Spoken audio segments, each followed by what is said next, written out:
자리에 일어나셔서 예수 우리 왕이여 찬양함으로 예배를 드립니다.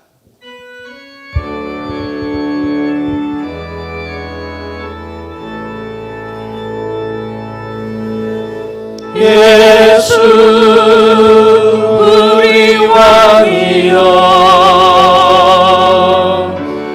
이곳에 오소서.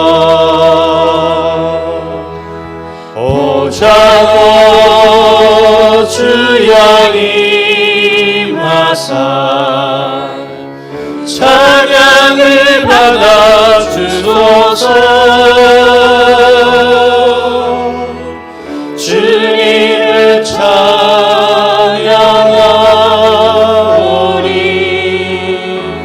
주님을 경배하오니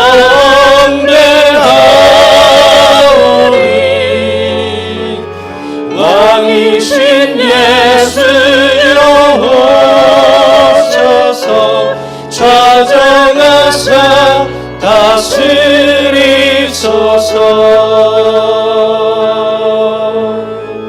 주님을 찬양하오니 주님을 경배하오니 왕이신 예수여 오셔서 찾아가사 다스리소서.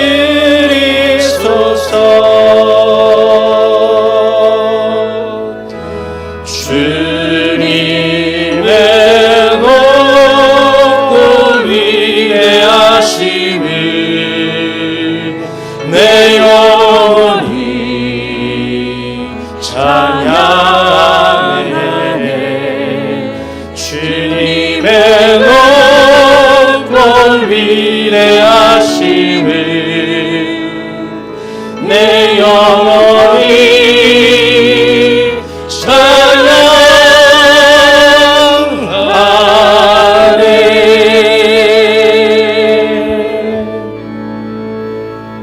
만군의 여호와여 주의 장막이 어찌 그리 사랑스러운지요. 내 영혼이 여호와의 궁전을 사모하여 쇠약하여 내 마음과 육체가 생존하시는 하나님께 부르짖나이다. 나의 왕 나의 하나님 만군의 여호와여 주의 제단에서 참새도 제 집을 얻고 제비도 새끼둘 보금자리를 얻었나이다. 주의 집에 거하는 자가 복이 있나이다. 저희가 항상 주를 찬송하리이다. 주께 힘을 얻고 그 마음에 시온에 데려가 있는 자는 복이 있나이다. 저희는 눈물 골짜기로 통행할 때 그곳으로 많은 샘에 곧이 되게 하며 이른 비도 은택을 입히나이다. 주의 궁전에서 한 날이 다른 곳에서 첫날보다 나은즉 악인의 장막에 거함보다 내 하나님 문지기로 있는 것이 좋사오니 만군의 여호와여 주께 의지하는 자는 복이 있나이다. 사랑의 하나님 아버지, 주님의 이름으로 모인 거룩한 주일, 여기에 모인 주님의 무리 위에 이 시간 성령으로 임재하시어 영과 진리로 드리는 저희의 예배를 통해 영광과 찬양을 받으시옵소서. 지난 한 주 세상에서 지낼 때 저희를 지켜주시고 사랑으로 돌봐주심을 진심으로 감사드립니다. 그러나 저희는 사람 가운데서 많은 죄를 지었고 입술로 범죄하였습니다. 이 모든 죄와 허물을 용서하여 주시옵소서. 십자가의 보혈로 속량하시고 주의 크고 놀라운 능력으로 저희를 새롭게 하여 주옵소서. 지금은 지난 한 주 주님의 사랑을 생각하며 감사하는 기도를 드리겠습니다. 또한 하나님과 나만이 하는 죄를 생각하며 참회의 기도를 드리고자 합니다. 자신의 목소리가 자기에게 들리도록 다 함께 기도를 계속합니다. 하나님 아버지, 주여 중심으로 주님 찾기로 합니다. 주여 예배가 생명인 줄 아오니 주여 주의 주님 예배가 획되게 하시고 한국교회 예배가 회복되게 하여 주시옵소서. 예배를 통해 영광 받으시고 예배를 통해 일하시는 하나님 아버지 그 무한하신 사랑과 격려를 저희 주의 종에 깨닫게 되었습니다. 예수 그리스도의 이름 받들어 기도드립니다. 아멘.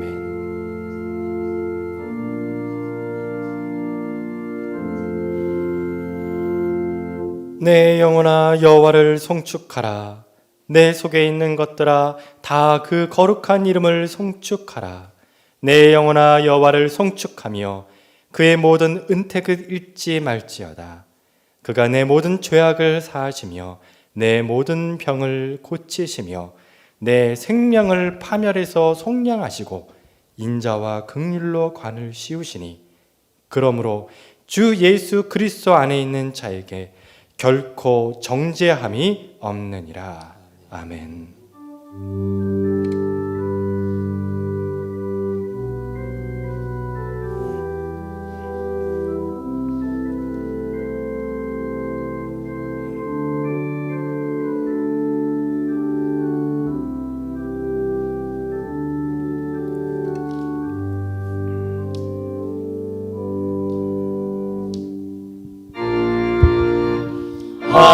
하늘에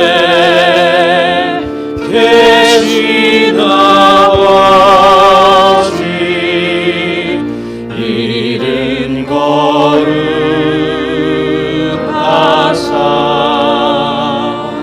주님 나라 임하시고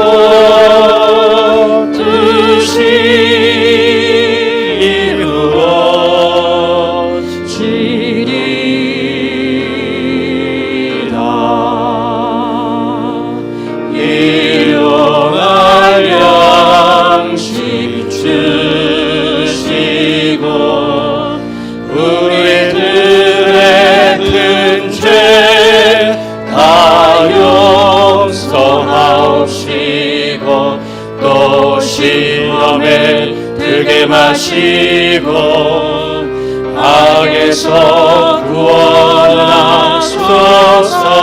내게 주의 나라 주의 권세 주의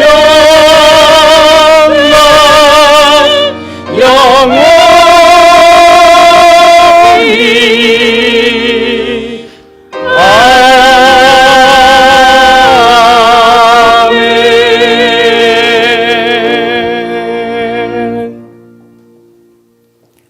살아계신 아버지 하나님, 봄꽃이 만발하고 실록의 푸르름이 더해가는 계절에 주님 앞에 나와 예배드리게 하심을 감사드립니다. 이 시간 가정에서 온라인 예배를 드리는 예심의 가족들 외에도 동일한 은혜로 채워주시옵소서. 우리의 죄를 대속하기 위하여 십자가의 고난을 당하신 은혜에 감사하며 사순절을 묵상하는 시간을 보내고 있습니다. 부활하신 주님의 자녀이면서도 오히려 믿지 않은 사람들보다도 더 강팍하고 어리석었던 저희들의 죄를 용서하여 주시옵소서. 예심교회를 세우시고 지금까지 지켜주신 주님, 이 교회를 통하여 이루고자 하시는 하나님의 놀라운 역사가 이루어지게 하시고 혼탁한 세상에서 소금으로 빛으로 어둠을 밝히는 성전이 되게 하시옵소서. 목사님께 능력을 더하셔서 전하는 말씀이 살아 역사하여 하나님의 귀하신 뜻이 선포되는 예배가 되도록 인도하시고 영육간의 강건함으로 덧입혀 주시옵소서. 사랑의 하나님 아버지, 코로나19로 인하여 세계적으로 어려운 시기를 보내고 있습니다. 고통당하는 환자들을 기억하여 주시옵시고 하루빨리 코로나19가 종식되어서 이 땅에 평안이 오도록 인도하시옵소서. 하나님의 성전에 나와서 편하게 예배드리고 함께 마음을 나누었던 코이노니아가 새삼 그립고 간절합니다. 하나님께서 서로를 사랑하라고 하셨는데 우리가 얼마나 이기적이었는지 함께함의 소중함을 몰랐음을 용서하여 주시옵소서. 하나님께서 값없이 주셨던 많은 은혜를 공기를 마시듯 당연하게 받으면서 감사하지 못했던 완악함을 용서하여 주시옵소서. 주님의 피값으로 세운 교회를 위하여 얼마나 사랑하고 소중하게 여겼는지를 돌아보며 회개하오니 용서하여 주시옵소서. 예견할 수 없는 불안으로 걱정 속에 있는 예심의 성도들이 하나님을 바라보는 믿음으로 강건하게 하시고 건강하게 붙들어 주시옵소서. 이럴 때일수록 더욱 가족들이 모이기에 힘쓰며 마음을 모아 위기를 극복하게 인도하시옵소서. 이 나라를 기억하시사 4월 15일에 있을 21대 국회의원 선거에 하나님의 뜻에 합당한 지도자가 선출되게 하시고 하나님의 공의를 두려워하는 민족이 되도록 인도하여 주시옵소서. 세계 경제가 대대공황을 예견할 만큼 참으로 어렵습니다. 서로가 힘들고 지치지만 마음으로 위로하게 하시고 고통 중에 있는 예심 환우들을 더욱 강건하게 붙들어 주시옵소서. 여호와는 나의 목자시니 내게 부족함이 없습니다. 내 영혼을 소생시키시는 하나님만 바라봅니다. 내가 여호와의 집에 영원히 거하는 소망으로 힘든 시기를 지탱해 나가는 저희가 되기를 간절히 기도드립니다. 이 시간에 가지고 온 무거운 짐을 주님 앞에 모두 내려놓고 마음의 평안을 얻도록 인도하시길 간절히 원하오며 이 모든 말씀 우리 주 예수 그리스도 이름 받들어 감사하며 기도 올리옵나이다. 아멘.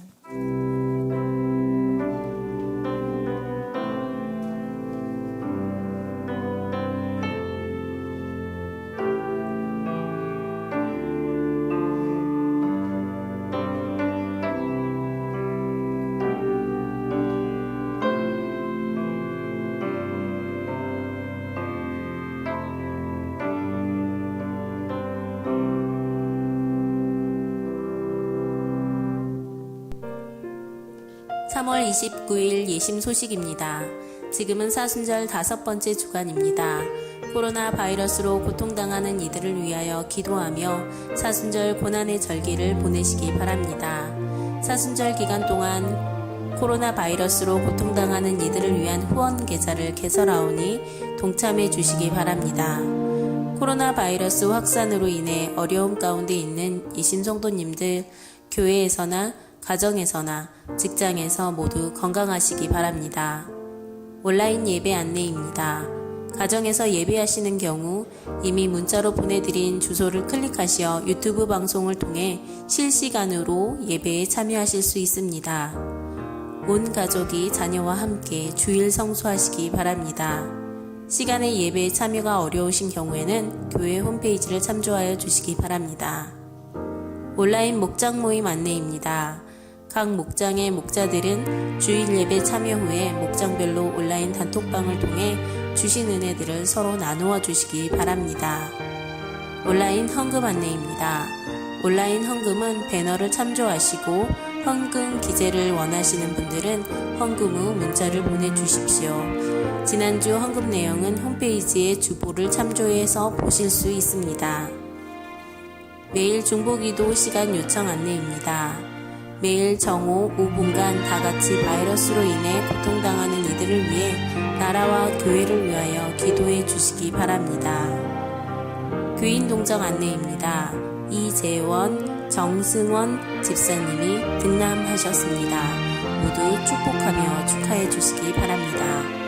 새로이 시작되는 한 주간 오직 믿음, 오직 은혜로 하나님께 영광 돌리며 살아가는 거룩한 한 주 되시기 바랍니다. 예심 소식을 마칩니다. 주님의 이름으로 여러분을 환영합니다.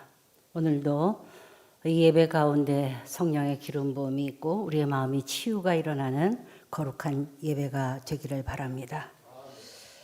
오늘 거룩한 주일에 우리에게 주시는 하나님의 말씀입니다. 오늘 주시는 말씀은 요한복음 14장 27절의 말씀입니다. 요한복음 14장 27절 성경 신약성경 172면에 있습니다. 이 계시의 말씀을 저와 여러분이 합독하실 때 살아계신 하나님의 음성을 다 함께 들으실 수 있기를 바랍니다. 평안을 너희에게 끼치노니 곧 나의 평안을 너희에게 주노라. 내가 너희에게 주는 것은 세상이 주는 것과 같지 아니하니라. 너희는 마음에 근심하지도 말고 두려워하지도 말라. 아멘. 여러분 한 주간 잘 지내셨습니까? 오늘 온라인 유튜브 방송을 통해서 또는 우리 예배당에서 소수의 우리 주님의 가족들이 모였습니다. 코로나 바이러스로 인하여 요즘에 많이 우울하다고들 합니다.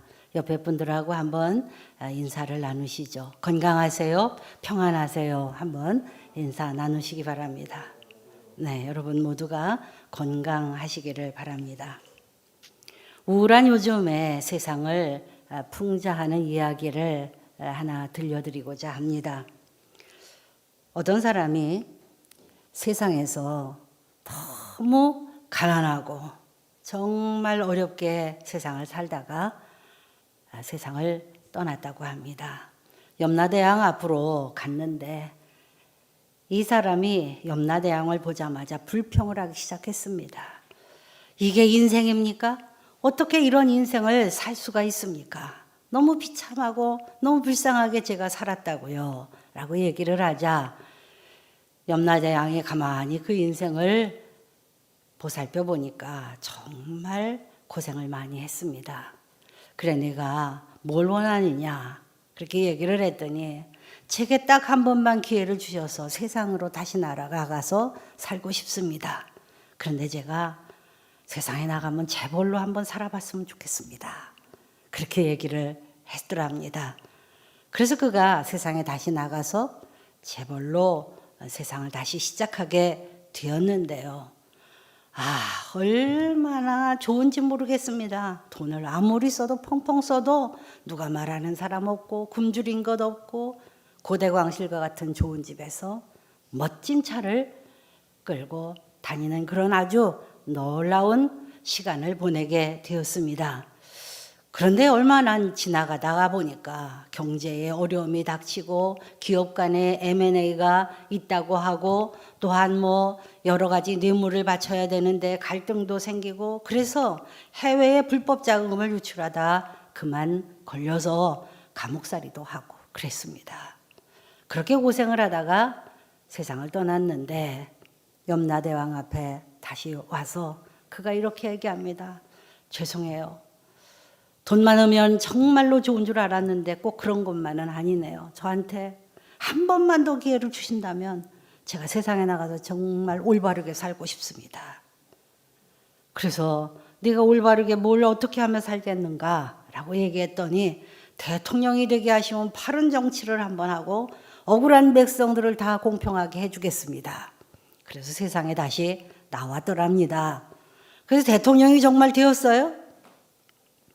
그런데 모든 온 국민들이 자기를 존중해주고 하는 곳마다 대접을 잘 받고 너무 좋았습니다. 그런데 가만히 있다가 보니까 앞에서는 그렇게 좋아하는 것 같은데 인터넷 댓글을 보니까 너무너무 욕을 많이 먹어요. 스트레스가 얼마나 쌓이는지 모르겠습니다. 그래서 자신이 대통령 생활을 하면서 뒤를 돌아다 보니까 초대 대통령은 열심히 국정을 운영한다고 하다가 마지막에 하와이에 도망가서 비참하게 세월을 마쳤죠. 또한 다른 대통령을 보니까 총에 맞아 죽었죠. 바위에서 떨어져 자살해 죽었죠. 감옥에 갇혔다가 또한 세상을 떠나기도 하고 이런 모든 것들을 보면서 이 대통령이 내 마음대로 되는 게 아니구나 라고 생각을 해서 우왕좌왕하다가 세상을 떠났습니다. 다시 염라대왕 앞에 왔어요. 되는 일이 하나도 없습니다. 제가 한 번만 저에게 더 기회를 주십시오. 그랬습니다. 그러면서 그가 말하기를 세상에 나만 좋다고 하고 나만 높여줄 수 있는 그러한 여자 하나 만나게 해주세요. 그럼 제가 산골에 들어가서 행복하게 더 이상 욕심 부리지 않고 살겠습니다. 라고 했다는 것입니다. 요즘의 세상을 한번 돌이켜보게 하는 그러한 얘기가 아닐 수 없습니다. 여러분, 세상을 살아가면서 정말 행복이 어디 있을까요? 평안함이 어디 있을까요? 어디에 진정한 기쁨과 만족이 있을까요? 우리가 세상을 바라보고 세상의 가치를 두는 한 우리는 진정한 평안을 그곳에서 경험할 수 없게 될 것입니다. 왜냐하면 평안은 내 마음으로부터 오는 것이고 내면적으로 오는 것이기 때문입니다. 언젠가 한 월간지에서 한국인의 불안에 대한 실태 조사를 한번 한 적이 있습니다. 그런데 놀랍게도 73%가 매우 불안하다라고 하는 데다가 동그라미를 쳤습니다. 그 다음 순위를 보니까 좀 불안하다라고 하는 데에 20%가 거기에 동그라미를 쳤어요. 모두 합해 보니까 93%가 불안한 마음을 가지고 세상을 살아간다는 것이죠. 더욱더 심각한 것은 대부분의 많은 사람들이 작년보다 올해가 더 불안할 것 같다라고 하는 부정적인 전망을 하고 있더라는 것이죠. 그렇다고 하면 우리가 세상의 잣대로 세상의 눈을 가지고 세상의 가치로 세상을 바라보는 한은 우리에게 평안은 찾아올 수 없음을 다시 한번 느끼게 됩니다.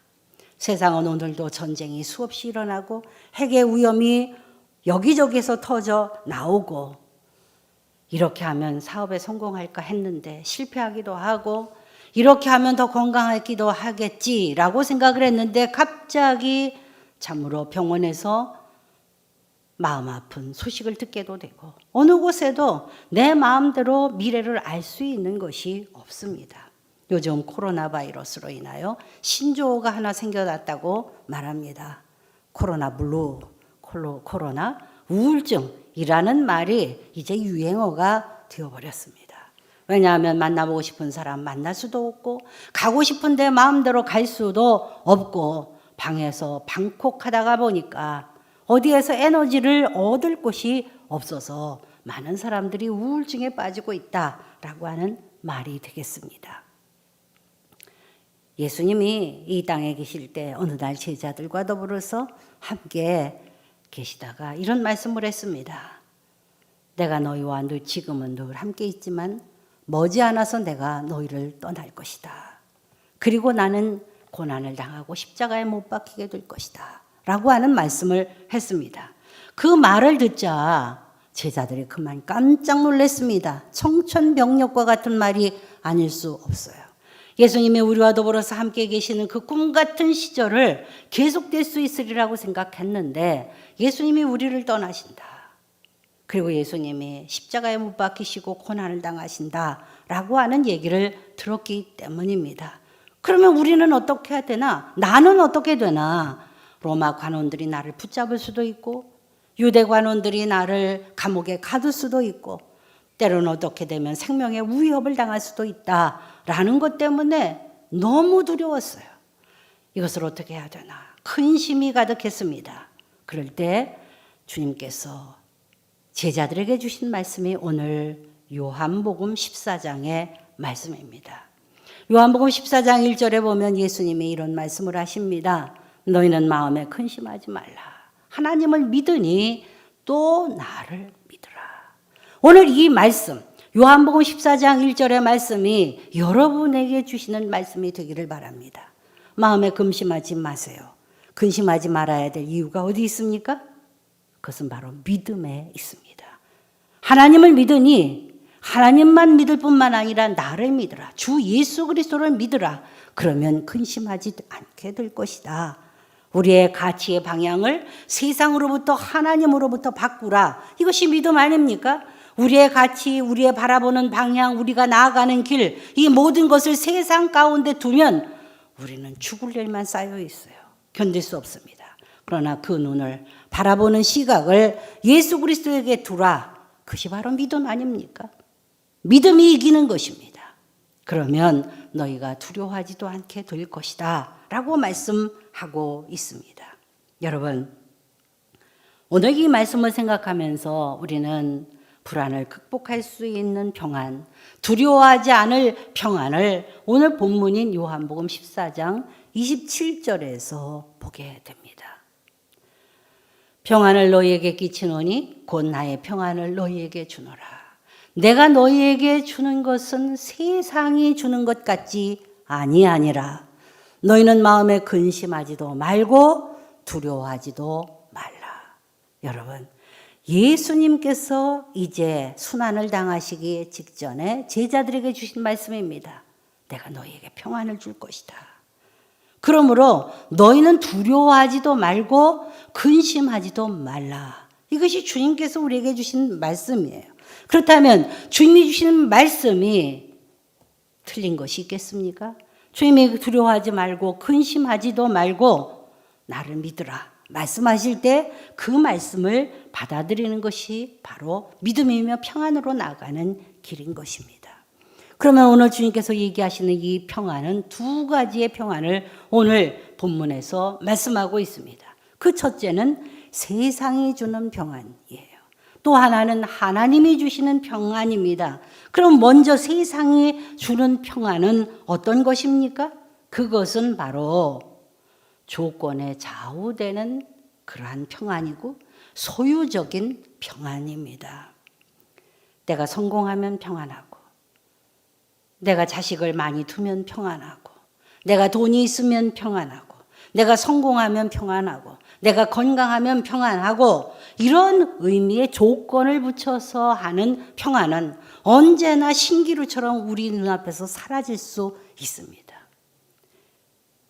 내가 물질이 조금 결핍되어 있을지라도 주시는 평안, 내 자식이 아픔이 있어도 그것을 주님을 바라보며 주님께 맡겼을 때 오는 그 평안, 내가 건강에 어려움이 있어도 내 사업에 문제가 있어도 그것 때문에 눈물을 흘릴 수 있을지언정 주님 앞에 모든 맡김으로 인하여서 기도 속에서 오는 평안, 이것이 바로 하나님이 주시는 평안일 텐데 세상이 주는 평안은 그렇게 말하지 않아요.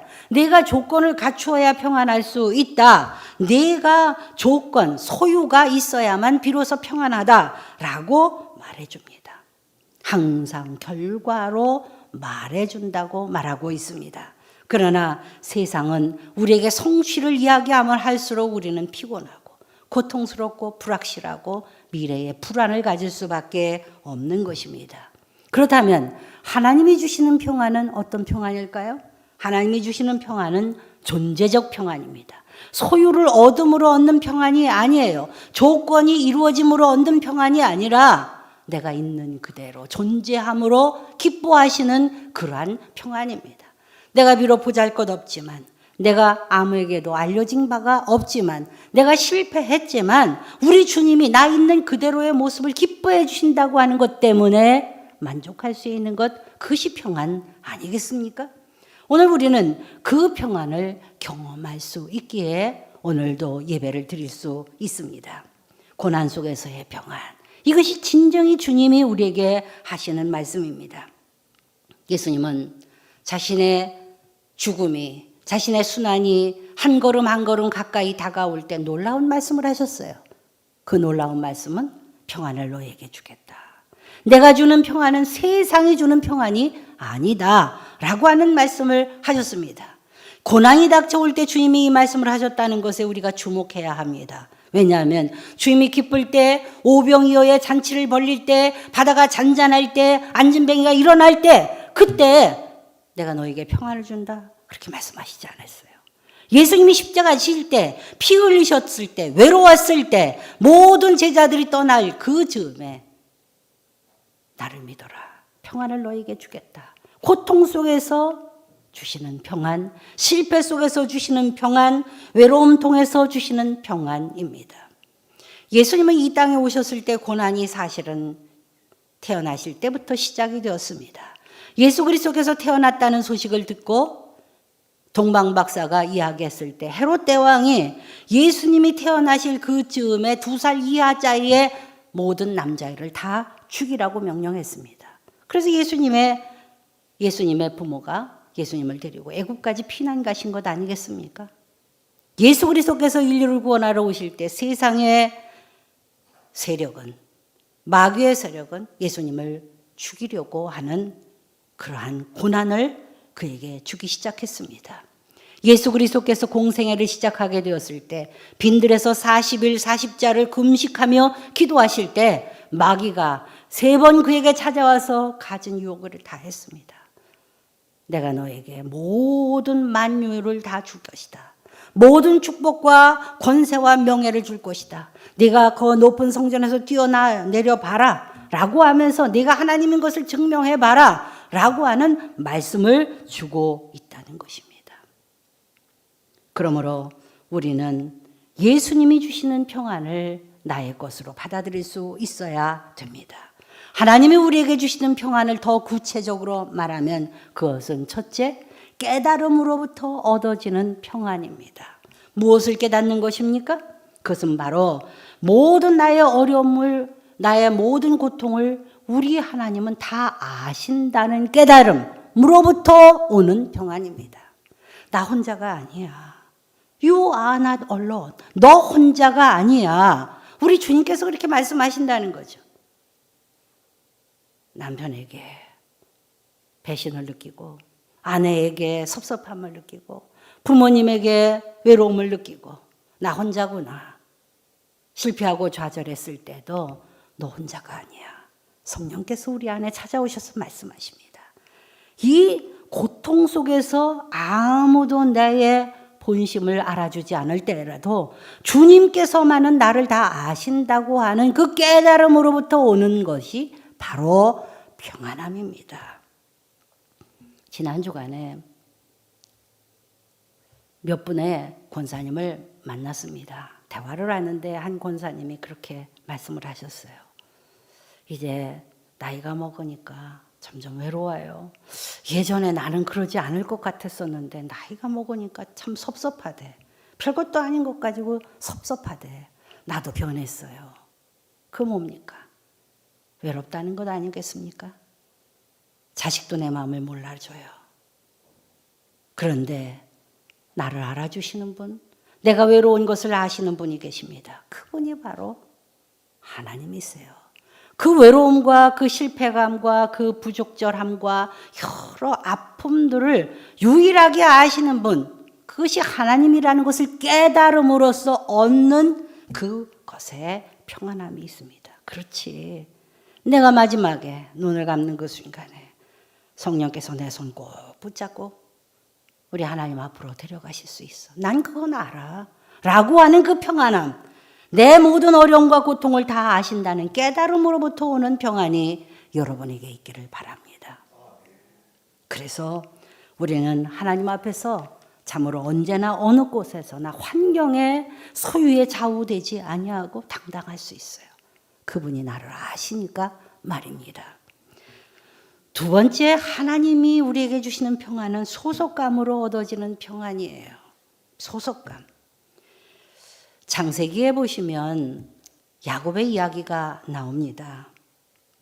사랑하는 부모님 없으면 단 하루도 살아본 적이 없는 야곱이 어느 날 형의 미움을 받아서 바단 아람으로 떠나게 되었습니다. 아무도 본 적도 없고 알지도 못하는 미지의 땅으로 가면서 그가 얼마나 두려웠겠어요. 그가 한 곳에서 빈들에서 누워서 밤중에 돌베개를 보고 누웠습니다. 참 기가 막히죠. 내가 어떻게 하다가 사랑하는 부모, 나를 생명보다도 더 사랑하는 부모님과 더불어서 떨어지며 이 외로운 땅을 무섭게 걸어가야 하는가라고 생각을 하며 잠에 들었습니다. 그런데 그 밤중에 하나님께서 꿈에 그에게 나타나셨습니다. 창세기 28장 15절 이하에 보면 그 내용이 나옵니다. 하나님께서 야곱에게 말씀하시기를 내가 너와 함께 할 것이다. 내가 어디로 가든지 내가 있는 곳에 내가 너와 함께 할 것이야. 그리고 내가 돌아올 때에 내가 너를 이곳으로 반드시 돌아오게 할 것이다. 그것을 깨닫고 난 다음에 야곱이 뭐라고 그랬습니까? 내가 혼자인 줄 알았구나. 하나님께서 여기에 계시다는 것을 내가 몰랐네. 하나님께서는 이곳에만 계시는 것이 아니라 내가 방황할 때, 내가 외로울 때, 내가 지칠 때, 내가 고통당할 때에도 여전히 나와 함께 계신다고 하는 하나님의 하늘 아버지에게 소속되어져 있다고 하는 것을 비로소 야곱이 깨달았다는 것이죠. 그래서 그는 20년의 타향살이, 머슴살이에도 하나님이 함께 계신다는 것 때문에 넉넉히 이길 수 있고 담대할 수 있었습니다. 어려움이 있어도 긍정적일 수가 있어요. 우리 하나님이 나와 함께 계시니까. 내가 이렇게 무너지지 않지 라고 하는 생각을 할 수 있게 되었다는 것입니다. 이것이 바로 소속감으로 얻어지는 평안 아닙니까? 이제 우리는 다음 주에 종료주일을 맞이합니다. 참 참담하죠? 교회 성도들이 텅텅 비어있는 이러한 때에 예수님의 종료주일을 맞이합니다. 그 다음 주일이 부활주일이에요. 저는 요즘에 간절히 기도하고 있습니다. 주님, 부활주일에는 교회가 문을 열게 하시옵소서. 부활주일에는 우리 주 예수 그리스도께서 일어나신 것처럼 교회가 일어나 주님을 찬양하게 하여 주시옵소서. 그 기도가 이루어지기를 바랍니다. 요한복음 20장 17절에 보니까 예수님이 십자가에서 죽으시고 아리마대 요셉의 무덤에 묻히셨어요. 마리아가 기가 막힙니다. 우리 예수님이 세상을 떠나셨구나. 너무너무 마음에 슬펐어요. 향품을 준비해가지고 새벽녘에 예수님의 무덤을 찾아갔습니다. 근데 무덤에 가보니까 무덤 문이 열렸어요. 들어가 보니 예수님이 안 계십니다. 그가 나와서 눈물을 흘립니다. 우리 예수님을 어떤 사람이 끌고 갔는가?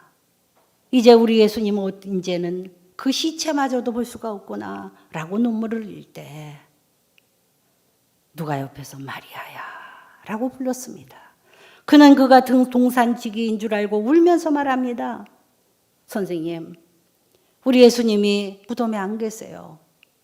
우리 예수님 좀 데려다 주세요 라고 얘기할 때 다시 마리아야 부르는데 보니까 예수님이세요. 근데 예수님이 무덤에 있어야 될, 시체로 있어야 될 예수께서 부활하신 것입니다. 놀라운 은총을 입으시고 예수님이 마리아 곁에 서 있습니다. 너무 놀라운 사실이죠. 요한복음 20장 17절에 그 예수님께서 마리아에게 이런 말씀을 하십니다. 나를 만지지 말라. 아직 내가 아버지께로 올라가지 못하였노라. 너는 내 형제들에게 가서 이르되 내가 내 아버지 곧 너희 아버지 내 하나님 곧 너희 하나님께로 올라간다 하라. 오늘 이 말씀이 여러분에게 곧 위로가 되시기를 바랍니다. 예수님은 내가 내 아버지께로 가는데 그것은 내 아버지만이 아니야. 내 아버지 곧 너희 아버지야.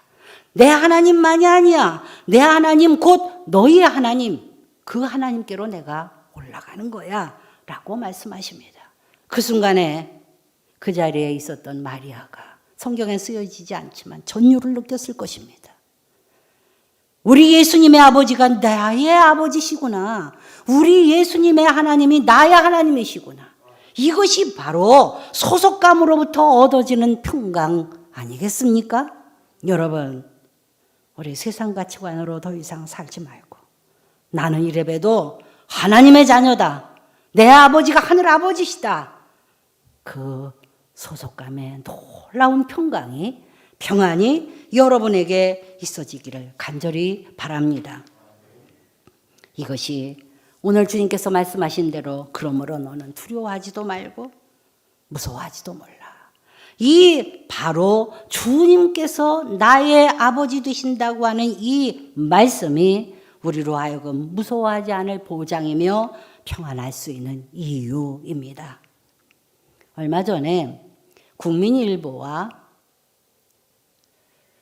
우리나라 최초로 하버드 대학에서 생물학 박사를 받은 최재천 교수님과의 인터뷰 기사를 읽은 적이 있습니다.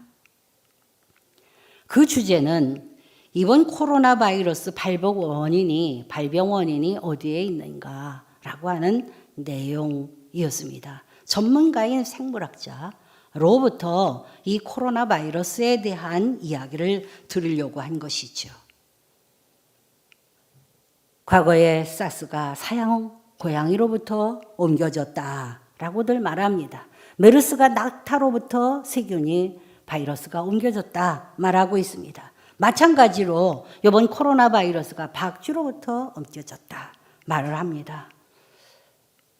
그것이 맞습니까? 라고 기자가 물었을 때 그가 이런 얘기를 했습니다. 박쥐가 아니고 인간이죠. 무슨 말입니까? 박쥐로 인하여서 옮겨졌지만 박쥐가 무슨 죄가 있습니까? 인간이 그렇게 했습니다. 라고 하는 이야기입니다. 그는 20년 전부터 바이러스 세균 감염에 대해서 경고했습니다. 그리고 박쥐에 대한 논문을 3편이나 썼습니다. 결론적으로 말하면 전염병 박멸은 불가능하다. 위험도를 낮출 수밖에 없는 것일 뿐이다 라고 얘기합니다.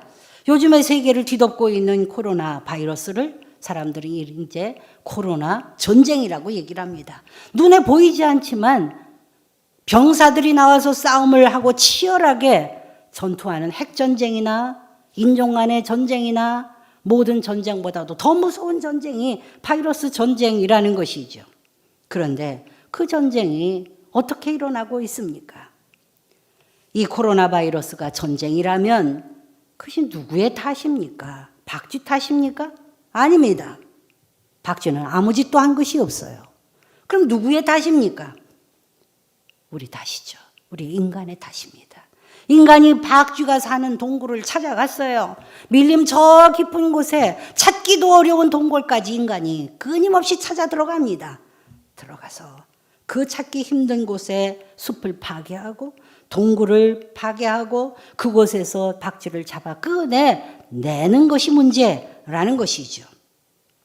한 예로 들어보면 아프리카의 나이지리아라는 나라가 있습니다. 그 나이로비에 가면 유럽인들이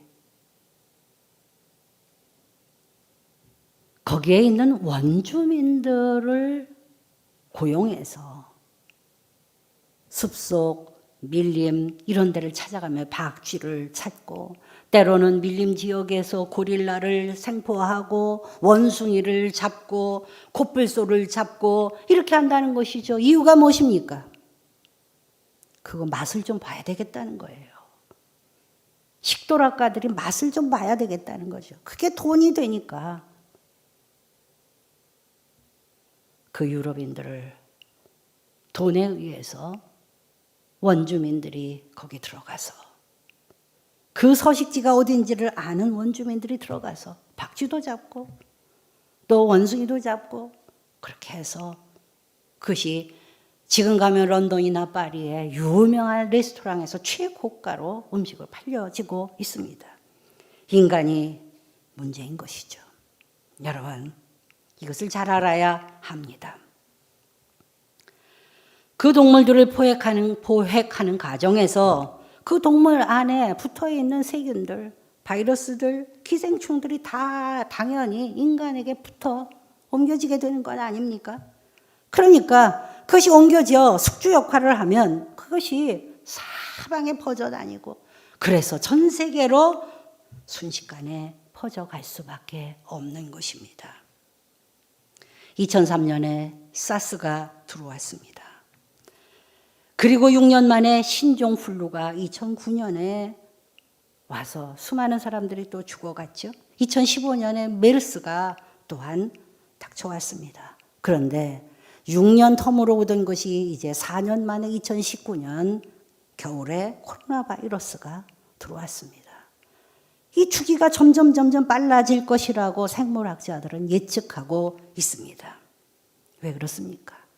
인간이 탐욕이 그것을 불어온 것이라는 것이죠. 오늘날 우리 세계의 인구가 77억 명 정도라고 합니다. 그러면 이 77억 명이 돈을 더 많이 벌고 살기 위하여서 소, 닭, 염소, 돼지 등을 키울 때 어떻게 키웁니까? 널찍 공간을 두고 키우면 그들이 우리에게 우유도 주고 그들에게 우리에게 고기도 주고 그들에게 우리에게 계란도 주고 정말 좋을 텐데 다닥다닥 붙여놓으니까 그 세균들로 인하여서 조류 독감이 난무하고 세균들 바이러스가 전 세계로 떠돌아다니는 것 아닙니까? 인간의 탐욕이 문제입니다. 세균의 입장에서 볼 때 77억 명의 인구가 블루오션이죠. 이보다 더 좋은 조건이 어디 있습니까? 얼마나 수없이 달라붙어서 살아도 더 살 수밖에 없는 인구들이 이 세상에 엄청나게 많이 있다는 것입니다. 그러니까 주기는 점점 빨라질 수밖에 없는 것입니다. 세계 최고의 영장류 학자인 제인 구달 박사가 이런 얘기를 했습니다. 우리가 완전한 해결책은 감당할 수가 없겠지만 그래도 최대한 자연을 건드리지 않고 그대로 두는 게 인간에게 전염병에서 그래도 많이 벗어날 수 있는 방법이다. 그것을 인간이 알았으면 좋겠다. 인간이 배웠으면 좋겠다. 라고 말했습니다. 인간이 살아남을 수 있는 무기는 다른 생물과 공생하는 것뿐입니다. 잡아서 착취하고 하는 것이 아니라 인간에게만 인격이 있는 게 아니에요. 인권이 있는 게 아니고 자연도 동물도 조그만 곤충도 그들이 즐길 수 있는 환경을 만들어주고 그들이 스스로 살아갈 수 있도록 놓아두는 것이 필요한 것입니다. 여러분들도 초등학교 다닐 때 교과서에서 배웠을 것입니다. 저도 초등학교 다닐 때 사회과목 몇 학년 것인지는 모르지만 거기에 하이에나와 사자가 맞짱 뜨는 것을 보여주면서 약육강식이라는 것을 우리가 배웠어요. 자연의 상태계는 약육강식을 통하여서 생존한다라고 배웠습니다. 그것이 자연의 순리인 것으로 배웠어요. 그런데 그 말이 옳습니까? 아니라고 봅니다.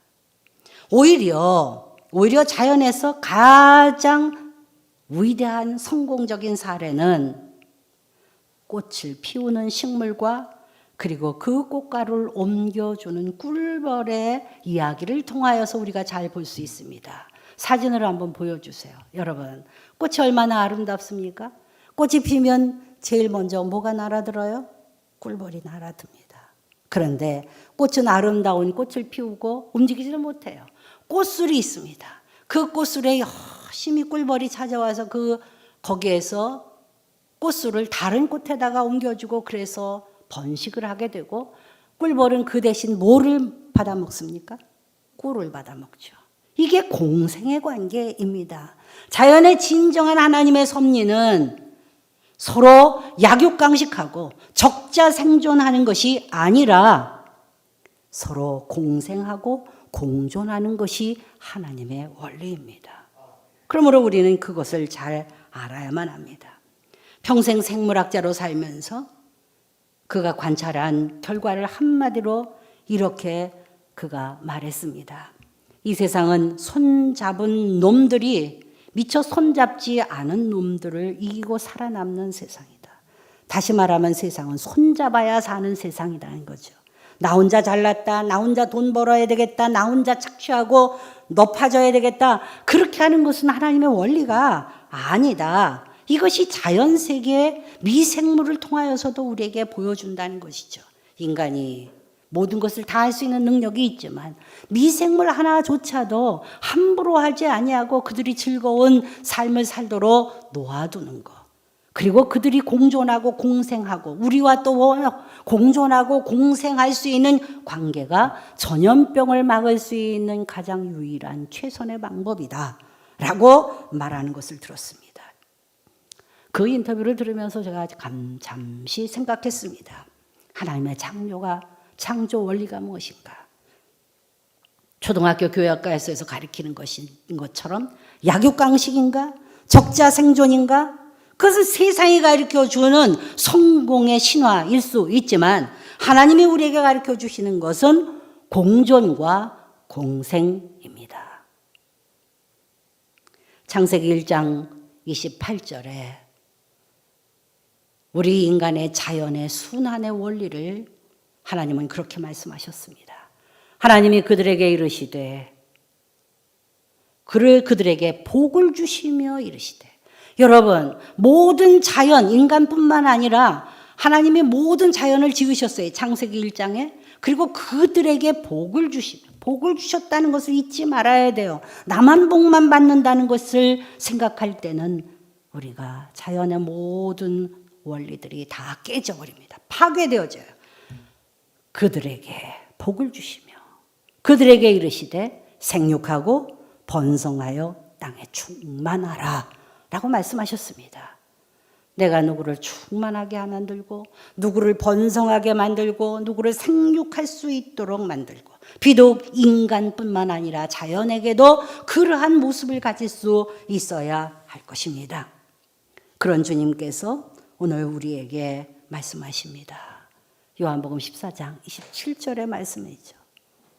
평안을 너희에게 주노라. 내가 주는 평안은 세상이 주는 것 같지 아니하니라. 그러므로 너희는 평안하라. 그러므로 두려워하지도 말고 무서워하지도 말라. 이 세상을 평안하게 이끌어 가시고 하나님의 모든 사람들에게 생육하고 번성하고 땅에 충만하기를 원하시는 하나님의 놀라운 평강을 믿음을 가짐으로 바라보는 여러분에게 그리스도의 놀라우신 은혜와 평강이 이 어려운 시기에 여러분에게 있기를 간절히 바랍니다.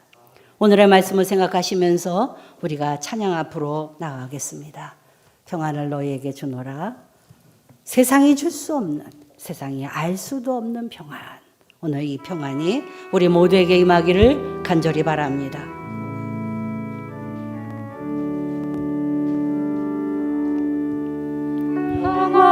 평안을 너에게 주노라. 세상이 줄 수 없는 세상이 알 수도 없는 평안. 세상이 알 수도 없는 평안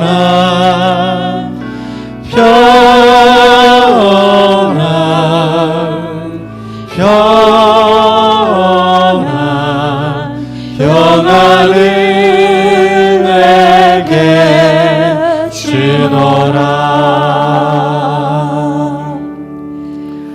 사랑을 너에게 주노라.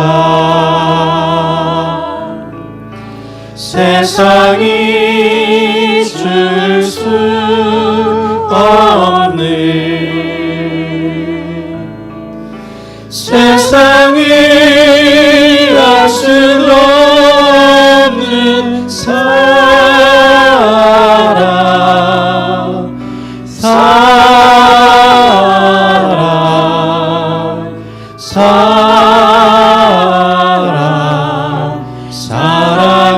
사랑을 내게 주노라. 이 시간 다 같이 하나님 앞에서 우리 자신을 돌이켜보며 오늘 이 시간 같이 합심하여 기도하겠습니다.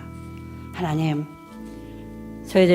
저희들만의 성공, 저희들 가족만의 기쁨, 저희들 가족만의 우리 교회만의 평강을 생각하며 살았습니까?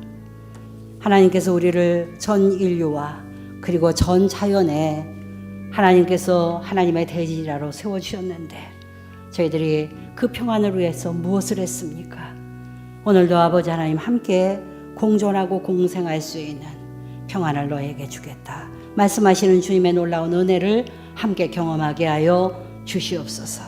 간절한 마음으로 기도하시면서 이 땅이 주님 안에서 평안의 땅이 될 수 있도록 합심하여 기도하겠습니다. 사랑이 많으신 우리 아버지 하나님, 저희들이 너무 이기적이었습니다. 주님 은혜 가운데에서 이제까지 내 물질, 내 가족, 내 교회, 우리가 사는 세상만을 위해서 살아가고 함부로 자연을 훼손하기도 하고 이기적으로 살아갔던 모든 것을 회개합니다. 그러므로 말미암아서 우리는 이 세상에 엄청나게 감당할 수 없는 바이러스로 인하여 보이지 않는 전쟁을 치르게 하여 될 수밖에 없습니다. 수많은 아까운 인명들이 어려움을 당하고 고통을 당하고 전 세계의 경제가 도산에 빠지고 아버지 하나님 슬픔과 눈물과 아픔이 가득하여 있습니다. 이제부터라도 아버지 하나님 주님께서 저희들에게 주시는 창조의 원리를 따라서 서로를 높여주고 격려하고 인격적으로 돌보며 하나님의 은혜 가운데 살아갈 수 있는 저희 모두가 될 수 있도록 인도하여 주시어서 아버지 하나님께서 보시기에 아름다운 세상의 빛으로서 소금으로서의 역할을 감당할 수 있는 우리 모두가 될 수 있도록 은혜 베풀어 주시옵소서. 예수 그리스도의 이름으로 감사하며 기도드리옵나이다. 아멘.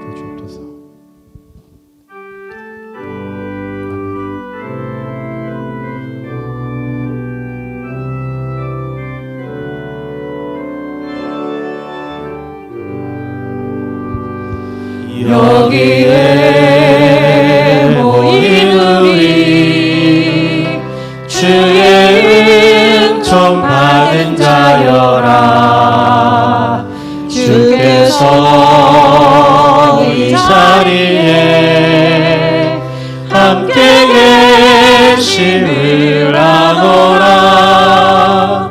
언제나 주님만을 찬양하며 따라가리니 시험을 당할 때도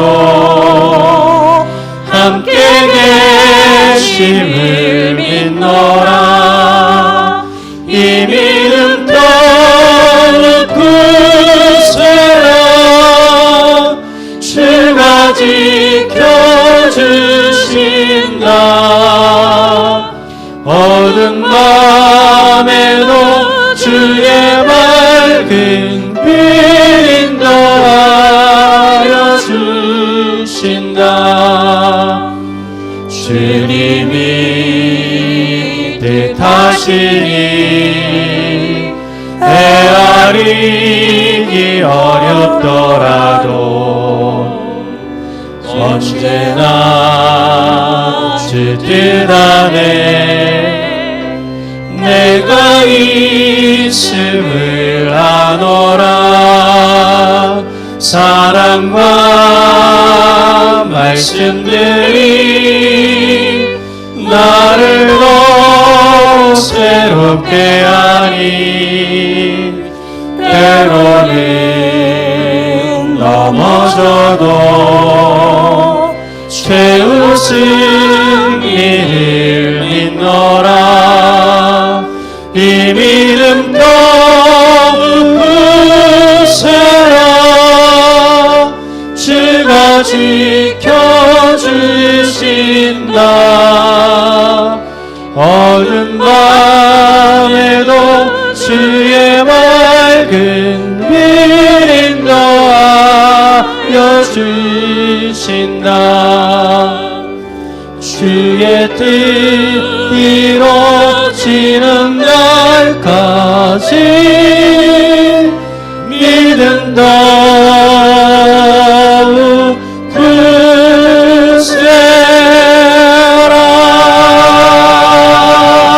굳세라. 아버지 하나님, 우리에게 베풀어 주신 모든 은혜와 사랑을 인하여 진심으로 감사드립니다.